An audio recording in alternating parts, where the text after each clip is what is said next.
Egunon, irakasleon gaitasun digitalak biltzen dituen markoaren esparru honek ikasleen ahalduntzea du helburu, ezta?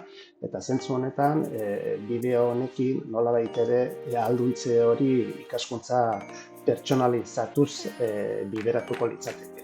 Orduan, nola planteatu dut ikaskuntza pertsonalizazio hori? Bueno, aurreko edukian infografia bat sortu zen, hauxe, orduan infografia honetan, edozein dela ere lanbide arloa, arrisku elektrikoaren garrantziaz jabea izatea zen helburu.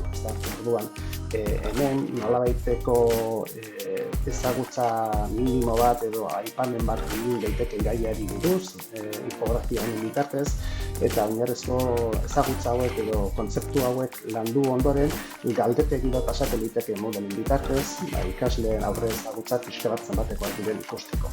Hor, demagun, galdetegi horretan, ez da, bi ibilbide nagusi, topatuko ditugula, batzuk izan daitezke, aurrez beste eta ziklo bat egin dutenak, edo lan esperientzia dutenak, alegia, oinarrizko ezagutzak badituztenak esparru honetan, eta bestetik izan ditzakegu, beste talde bat inungo ezagutzarik ez duena, ezta?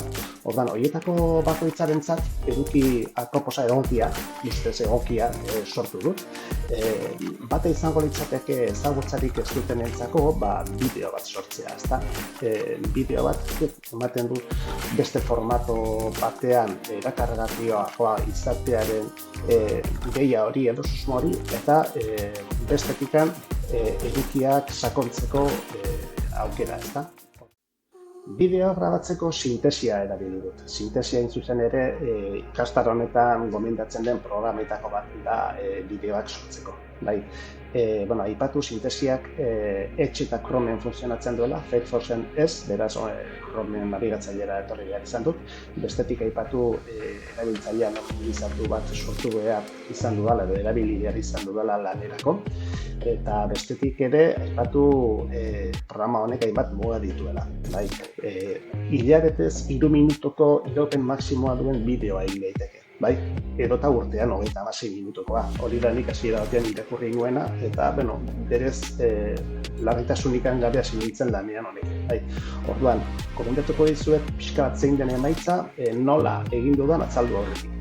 Emaitza behin-behinekoa, litzateke hau, zergatik diot behin-behinekoa, froga bat zelako. 36 minutu nituelakoan, aritu nintzen, behin eduki batzuk sartutakoan proba egiten. Los principales factores que ikusten duzuenez, orain pixkaureratu trabatuta azkar eman dio dalako. Su exposición a la corriente y su valor se fija entre 10 y 15 miliamperios para una corriente eléctrica alterna. Pixka bat emaitza zein den, bai, orduan, esan bezala, froga hori egiten 2,36ko iraupena agortu nuen, eta beraz, bigarren bideo bat euskaratua, findua, baldintza betetzen dituena, lizentziatua eta bar, grabatzera joan nintzenean, jakina beste tarterik ez nuen, beste 3 minuturik ez zegoen hilabete honetan, orduan datorren hilabete arte itxaron beharko nuke, nolabait ere bideo hau berriro sortzeko.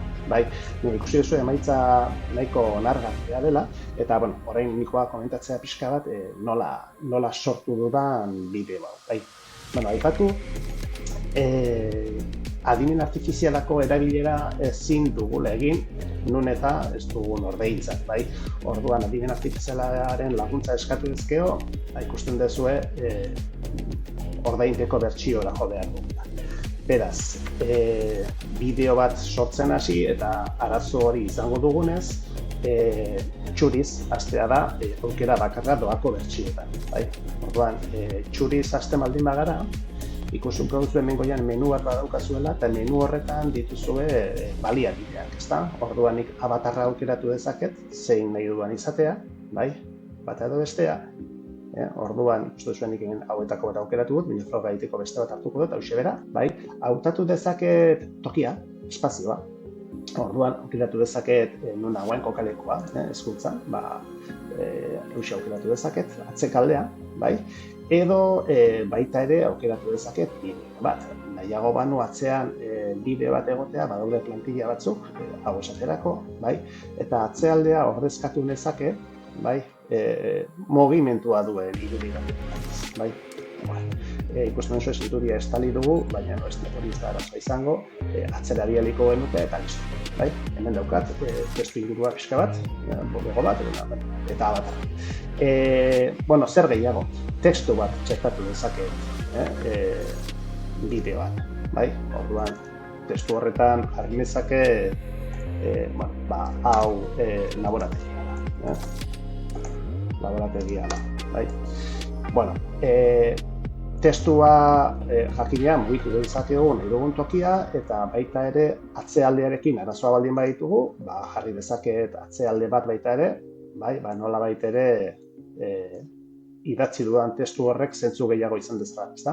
Hau atzekaldera bidea dezaket berriro eta hor daukat ja aurkezpena eta fondoa atzea ondo hori txuria nahiko banu, aukeratuko nuke txuria edo grisa edo listo. Bai, esan bezala, bideoak sartu ditzaket eta baita bideotxo batzuk ere txertatu. Behin, ados, orduan, orain, adibin artifizialen erabilera nun dago, beraz. Adibin artifizialen erabilera egon daiteke avatarraren erabilpena. Ez da, orduan, tekstua sartu behar dugu, avatarrak esango duena, eta 3 minututan aipatu behar duena. Ez da, 3 minuturako egokitu behar da. Horrek dut adibin artifizialen erabilera. Alegia, aurrez landu nahi den edukiaren testua izanik, hau esaterako, GPT-ari galdetu diezaiokegu, 3 minutu baino gutxiagoko bideo bat, nahi dut, hurrengo testua egokitu ezazu, gidoia errespetatuz, denbora horretan transferinari.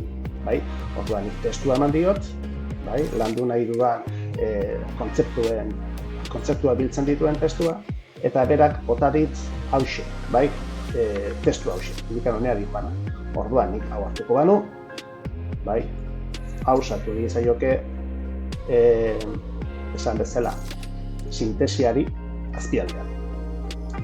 Orduan, hemen segurazki edizio arazo batzuk egongo dira, espazioak halakoak, eta kontutan hartu beharrekoak izango dira, euskaraz nahiko ondo egiten du, ikusten dezuenez, berak testua ja identifikatu du euskararekin, euskarazkoa dela esaten du, eta hori ziurrenik, frogatxo txiki bat egingo dugu, hitz laburdurak azaltzen direnean, miliampere esaterako, eta nik esango banioen, hemendikan aurrera irakurtzeko,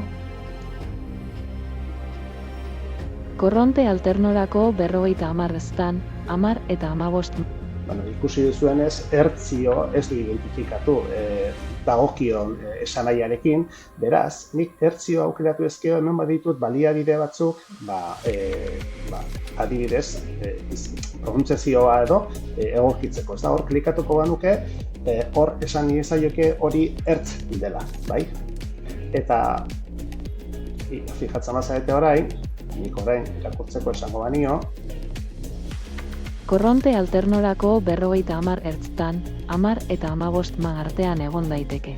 Ikusi duzue berriro ere ma artean aipatu duela, ma artean hori ere berriro ere pronuntziazioa edo egokitu nezake eta ma ordez noski esango diot horiek miliampereak direla. Miliampere. Orduan, orain frogegin ezkeo ikusiko dugu hori zuzentuta dagoela. Giza gorputzetik igarotzen den korrontearen intentsitatea. Intentsitate atalase absolutua da pertsona batek arriskurik gabe jasan dezakeen korronte elektrikoaren intentsitate maximoa, denbora edozein dela ere. Korronte alternorako 50 ertztan, 10 eta 15 miliampere artean egon daiteke. Ikusi duzue, arazoa konpondu dugu. Badugu beste aukera bat, beste tresna bat oso interesgarria dena, eta da nolabait ere pausak sartzea. Esaldietan bestela korapilatu diteke eta esanahia nahas pilatu ere bai. Orduan, batzutan komeni zaigu gaiak edo azpitituluak baldin badaude, jartzea atzerapena, segundu batekoa, edo 0,5 segundukoa. Zan daiteke 0,5koa. Horrek ere lagunduko du irakurmena eta gero ondoriozko ulermena ere errazten. noski, hirugarren baliabide batzuk ere txerta litezkeela, ez da? Noski, irudiak sortutako, adimen artifizialarekin sortutakoak edo bestelakoak kargatu genitzazke sintesiara, abloneria, bai? Aurkezpenean txertatzeko, jakina. Orduan, frogatxoren bat egin dut, bai, olako irudien bat sartuz eta bar, ikusten duzue adimen artifizialarekin sortutakoak direla, eta hauetan ere, ikusten duzue, non azalduan irudia txertatu dut, eta irudi hori txertatu genezake gu nahi dugun denboran, gu nahi dugun unean. Orduan, aurkezpenean oraintxe bertan hasieran dagoela ikusten duzue, nik irudi horri aukeratu eta esan diezaioket, hemen azpikaldean, animazioan esan diezaioket, haizu, azaldu zaitez noiz, azaldu zaitez, lagun, korronte alternoaz ari denez, bilatuko dugu, korronte alternoari dagokio puntua, hortxe, hau nintzateke, lehen aipatu dugu denbora kontua, ez nire esatuko diot 0,5ko denbora hori, pausa hori egin dezan, eta aldi berean, esan bezala, esango diot irudi honi puntu horretan sartzeko. Orduan, horretarako, enter jartzen duen honetan bilatuko dut, trigger berria jarriko diot, alegia abia puntu berria, eta nun hasten den, edo nun azaldu behar den esango diot. Irudiari. Fade bat egingo dio, eta bestetik esango dio, noiz desagertu behar du. Noiz desagertu behar du irudi. Irudi horrek desagertu behar du, azalpen hori bukatzen dut. Ezta? Orduan, berriro ere, zehaztuko dut, irudi horren iraupen denbora zein izango. Denbora lerroan aurrera egin ala, iritsiko daune bat, azalduko den marrazkia hortxe. Eta desagertuko den testu hori bukatzen. Pixkat, hau litzateke, sintesia erabiliz, ikaskuntza bidea pertsonalizatzeko erabili dudan bidea, bidea sortzeko bidea. Berriro txikizue pixka bat bukatzeko, emaitza. Los principales factores que intervienen en la gravedad de una descarga eléctrica en una persona son las siguientes. La intensidad de la corriente que pasa por el cuerpo. Hauxe da, bideoaren edizioa, ezagutza mailaren araberako pertsonalizazio bide honetan, bigarren interes taldearentzat, alegia aurrez ezagutzak zituzten ikasle taldearentzat, aurkezpen bat prestatu da. Orduan, aurkezpen horren helburua izango da edukietan sakontzea, ezta? Horretarako erabili dudan tresna Gamma izan da. Tresna honek baditu mugak, baina ez aurrez sintesiak azaldu ditugun bezain bestekoa. Orduan, Gammarekin hasi aurretikan ChatGPTri kontestua jarri diot eta esan diot zer nahi dudan sortu. Eta ChatGPTri eduki zehatzak lantzea nahi dudanez, aipatu diot, 10 orrialdeko aurkezpen bat egin nahi dudala eta esan diot nor nahi zen, zein den helburua eta orrialde bakoitzean zer azaltzea nahi dudan. Orduan, lehenengoan aurkezpen zerbait izango litzateke, bigarren orrialdean edukiekin hasten gara, eta horrela 7-8-10 diapositiba horietara. Horiek ChatGPTri sartuta, eman dit emaitza, eta emaitza horrekin, elikatu dut Gamma aplikazioa, aurkezpena sortu dezan. Gammara joan ezkero orduan, irudirik ez du sortu, baina irudien edukiaren jabe bada, orduan nola baita esateko. Zer egin du?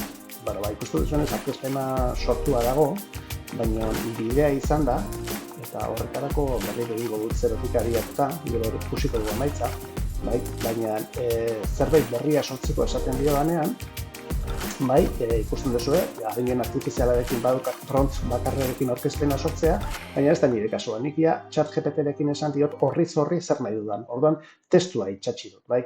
Hartuko dut ChatGPT-rek bota didan emaitza, bai, eta hori da horrekin elikatuko du gama esan dezan, bai. Orduan, gama horrekin elikatutakoan, esango dit aurkezpena dala nahi dudana, bai, eta esango dit zenbat kreditu agortuko ditudan, zirenik, bai, hemen esatea daizu, 40 kreditu agortuko dituzu. Orain ez dago ikusterik zenbat ditudan, bai, hasierako orrian gero aipatuko. Bai, orduan, behin ikusten duzuenez, berak lehenengo diapositiban aurkezpena egingo du, eta bigarrenean ja hasiko da edukiak lantzen, eta zuzen ere sortuko ditu nik esan dioan ordena, eta nik egituan edukiak lantuz. Bai, orduan, esango diot sortzeko, bai, beste aukeraren bat,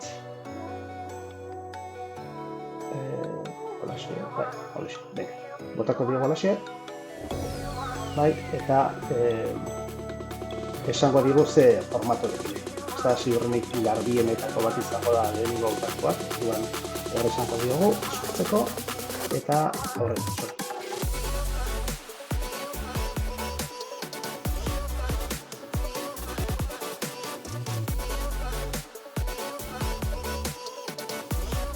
Nahiko era harinean, eta berriro itzuli gintezke berriro instrukziora zerbait zuzentzea nahi izango badu, bai.